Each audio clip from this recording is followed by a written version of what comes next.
Hello' ছাত্ৰ ছাত্ৰীসকল, আজি তোমালোকৰ অনুশীলনী r-2ৰ 6 নম্বৰ কুৱেশ্যনখিনি সমাধান কৰিম। তোমালোকে চাই ল'বা আৰু এডুকেশ্যন আছাম চেনেলটো ছাবস্ক্ৰাইব কৰিবা। তোমালোকে কুৱেশ্যনখিনি বহীত চাই লোৱা। ছাত্ৰ ছাত্ৰীসকল, তোমালোকৰ 6 নম্বৰ কুৱেশ্যন হৈছে তলৰ প্ৰতিটো সংখ্যাৰ বাবে আটাইতকৈ সৰু কি সংখ্যাৰে হৰণ কৰিলে সংখ্যাটো এটা পূৰ্ণবৰ্গ হ'ব।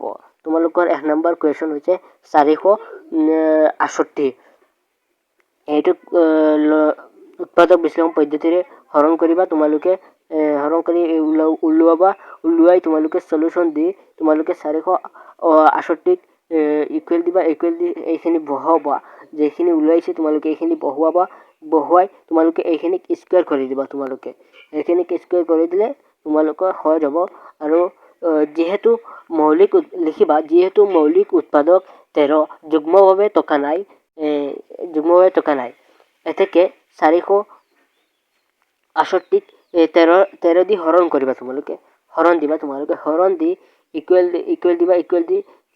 এইটো বহাবা 2 স্কুৱেৰ 3 স্কুৱেৰ আৰু ইনটু 13 স্কুৱেৰ হল দিবা ব্ৰেকেট দিবা। ব্ৰেকেট দি 13ৰে হৰণ কৰিবা। তোমালোকে এইখিনি হৰণ কৰিলে তোমালোকে ইকুৱেল পাবা 2 স্কুৱেৰ 3 স্কুৱেৰ। এতেকে নিৰ্ণয় ক্ষুদ্ৰতম সংখ্যাটো হ'ল 13। 3 নম্বৰ কুৱেশ্যন হৈছে তোমালোকৰ 2645 তোমালোকে 2645 তোমালোকে এইখিনি উৎপাদক বিশ্লেষণ পদ্ধতিৰে হৰণ কৰিবা। হৰণ কৰি তোমালোকে এইখিনি ওলোৱাই তোমালোকে এইখিনি বহুৱাবা। তোমালোকে ইকুৱেল দি তোমালোকে বহুৱাই স্কুৱেৰ দিবা। ইয়াত লিখিবা যিহেতু মৌলিক উৎপাদক 5 যুগ্মভাৱে টকা নাই, 2545 দি তোমালোকে হৰণ কৰিবা 5ৰে। 5 ইনটু 23 স্কুৱেৰ দিবা, ব্ৰেকেট দিবা। পিছত লিখিবা এতেকে নিৰ্ণয় ক্ষুদ্ৰতম সংখ্যাটো হ'ল 23। 4 নম্বৰ কুৱেশ্যনটো হৈছে 1620।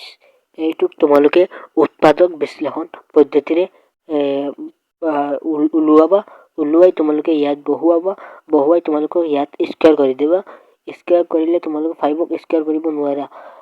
লিখিবা যিহেতু মৌলিক উৎপাদক 5 যুগ্মভাৱে টকা নাই, 1620ক 5ৰে হৰণ কৰিবা। হৰণ কৰি তোমালোকে ইকুৱেল দিবা। ইয়াত ইকুৱেল দি 2 স্কুৱেৰ 3 স্কুৱেৰ ইনটু 5 স্কুৱেৰ দি ব্ৰেকেট দিবা।